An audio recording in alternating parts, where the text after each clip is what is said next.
Let's get to audience questions for the week. First question, hey David, what is the best argument against equality of outcome? I'm going to answer this question, but I feel like I need to make a sort of disclaimer, which is that very few people are actually arguing for total equality of outcome. It's mostly a straw man, and those who like to talk about equality of outcome versus equality of opportunity, I like to talk about it, but I'm not straw manning equality of outcome. Many of them straw man equality of outcome as if there's this huge movement calling for total equality of outcome. Other than socialists and communists, and even they accept some variability in outcome in many cases, almost no one actually thinks that we should have equality of outcome in the economy, in society. But a few thoughts on this. Number one, just because there's some inequality doesn't mean that that's fundamentally unfair. What I believe is completely unfair is that you have such inequality that you have people who are literally hoarding money with tax-advantaged mechanisms for doing so, who have no use for that money whatsoever, and whose hoarding of that money is acutely negative for the economy, while there are others who are literally dying of hunger in the United States. That degree of inequality is unfair, and it's bad for everybody that's involved.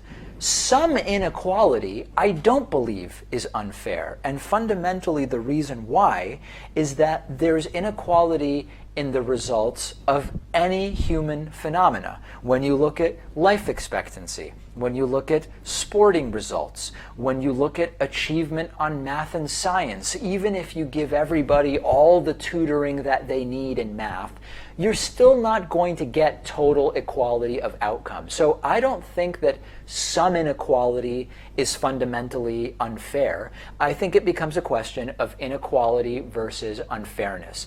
And then the other thing I think is important to consider, aside from the fact that it would be, because people would argue against gay marriage saying it's unnatural.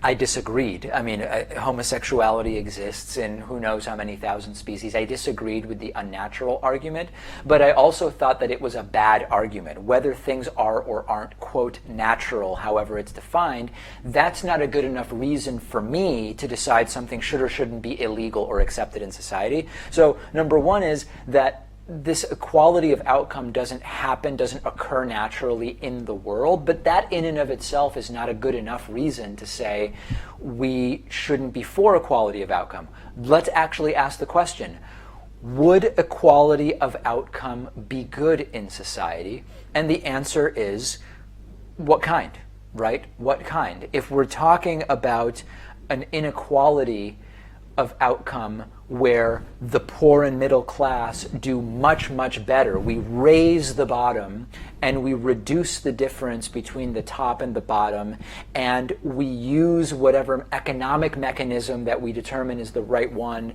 to increase well-being, then you can have some inequality and that's okay.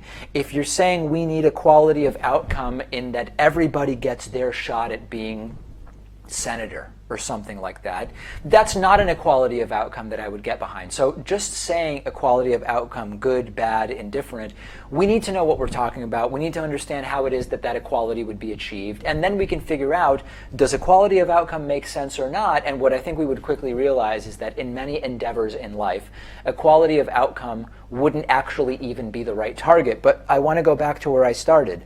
Very few people are actually calling for total equality of outcome in the economy and other endeavors, and to pretend as though there's this big equality of outcome movement is fundamentally deceptive.